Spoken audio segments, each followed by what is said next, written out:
Vous avez maintenant le cadre, le socle, la base, les outils.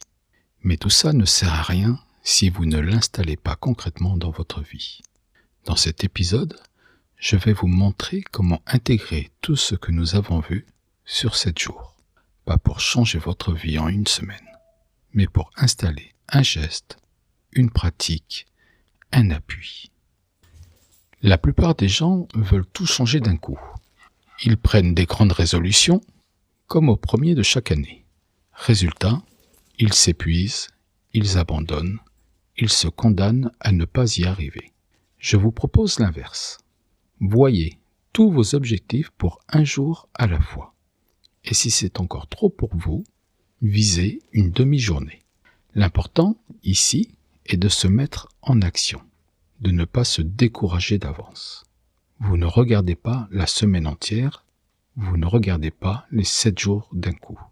Vous avez établi votre plan, maintenant vous regardez aujourd'hui. Aujourd'hui, qu'est-ce que vous pouvez faire?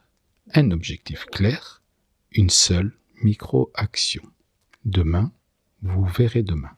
Cette approche peut sembler minimaliste, mais elle est puissante, parce qu'elle vous sort de la pression du résultat global.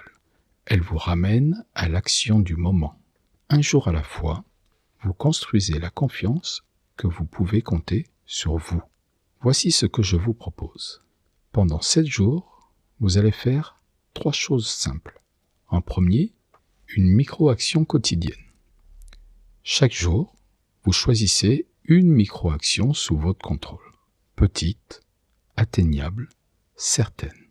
Par exemple, vous faites 10 minutes de marche lente. Ou vous écrivez 3 lignes dans un carnet. Ou encore, vous demandez quelque chose dont vous avez besoin. Révisez vos 5 repères. Une action, une seule, vous la faites. En 2, un retour à soi dès que nécessaire. Dès que vous sentez que vous perdez pied, que vous montez dans la tête, que vous partez dans l'histoire, vous utilisez le protocole retour à soi. 4 minutes maximum. Vous revenez au corps, à la sensation, au présent. En 3, une note de lucidité entre ce qui était attendu, ce que vous avez obtenu et appris. À la fin de chaque journée, vous prenez 2 minutes pour noter ce que j'attendais de ma micro-action, de ma journée, ce que j'ai obtenu réellement à la fin et ce que j'ai appris en comparant les divers facteurs que j'ai pu analyser. Pas de jugement, juste l'information. C'est tout, pendant 7 jours. Au bout de 7 jours, vous ne serez pas guéri, parce qu'il n'y a rien à guérir. Vous n'aurez pas tout réglé ce que vous appelez vos problèmes. Mais vous aurez quelque chose de tangible. Vous aurez prouvé à votre système, je peux agir, je peux me réguler, je peux apprendre, je peux compter sur moi. Vous aurez construit une fondation, un début de structure. Et surtout, vous aurez compris quelque chose d'essentiel. La question n'est pas « ai-je réussi ?», la question est « qu'est-ce qui est déjà plus stable en moi ?» Peut-être que vous avez agi 5 jours sur 7. C'est déjà énorme. Peut-être que vous avez utilisé le retour à soi 3 fois dans la semaine. C'est 3 fois où vous avez choisi de revenir, au lieu de vous laisser emporter. Peut-être que vos notes vous ont montré un pattern, un mécanisme que vous n'aviez jamais vu clairement. Tout ça, c'est de la construction. Une pierre à la fois. Après les 7 jours, vous avez 2 options. En 1, vous continuez. Vous recommencez 7 jours, avec les mêmes pratiques. Vous consolidez. En 2, vous ajustez. Vous regardez ce qui a marché, ce qui n'a pas fonctionné.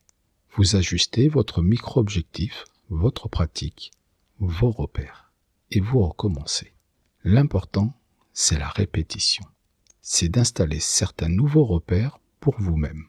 Vous ne cherchez pas à atteindre une perfection relative. Chaque cycle de 7 jours renforce votre base.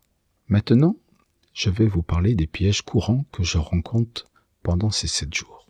Parce que les connaître, c'est déjà se préparer à les éviter. Premier piège, le perfectionnisme. Si je rate un jour, tout est perdu. Je ne progresserai jamais. Eh bien non, vous n'avez pas tout perdu. Vous avez juste des paramètres à ajuster. Vous avez appris quelque chose. Le lendemain, vous reprenez sans vous condamner, sans tout jeter. La construction n'est pas linéaire. Il y a des jours où vous faites, des jours où vous ne faites pas.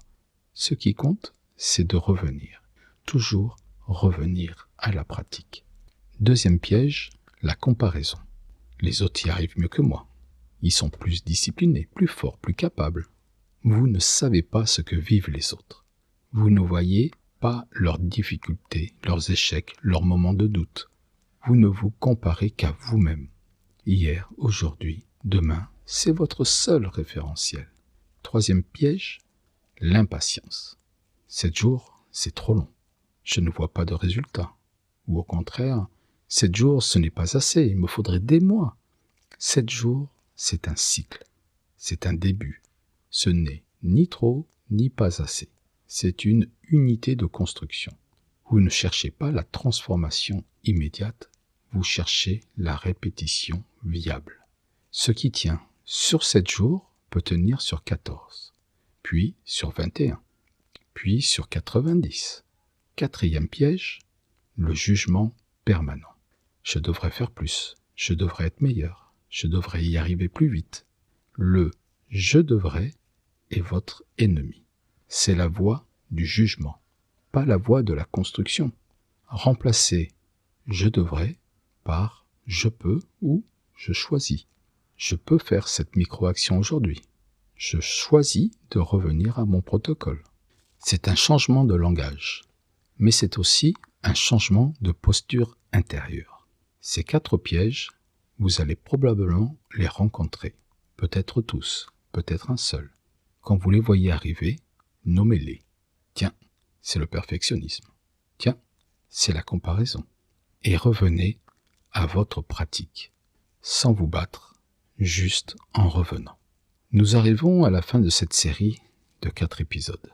Faisons un pas de côté pour regarder le chemin que nous avons parcouru ensemble. Dans le premier épisode, vous avez posé votre socle. Vous avez accepté ce qui est.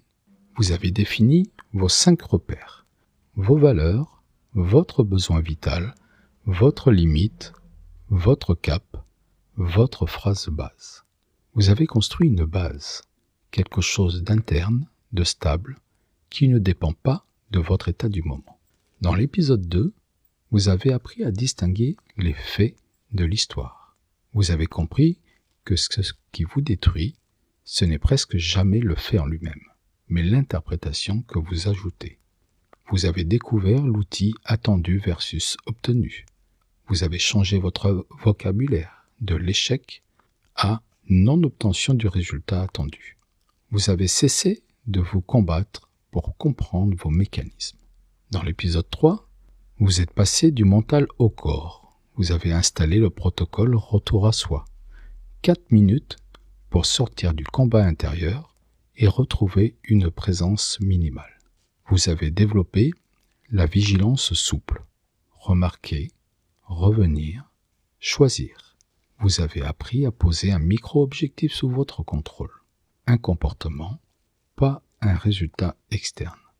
Et maintenant, dans ce 4e épisode, vous savez comment intégrer tout ça, un jour à la fois, une pierre à la fois, sur 7 jours, puis encore 7 jours. Ce que je vous ai proposé dans ces 4 épisodes, ce n'est pas une méthode miracle, ce n'est pas un raccourci, c'est un cadre, un ensemble d'outils, une manière de vous tenir en vous. Reprendre confiance en soi, ce n'est pas devenir invulnérable. Ce n'est pas ne plus jamais douter, ne plus jamais avoir peur, ne plus jamais perdre pied. C'est construire un appui interne suffisamment solide pour traverser les variations du vivant. Vous revenez au socle, vous constatez sans juger. Vous revenez à la base, vos valeurs, besoins, limites, cap, phrases. Vous revenez au corps, sensation, présence, régulation. Et vous agissez. Micro-objectif, répétition, construction.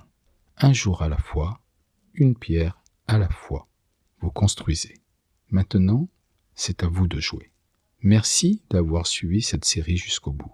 Prenez soin de vous, construisez votre base et rappelez-vous, la confiance en soi, ça se construit un jour à la fois, une pierre à la fois.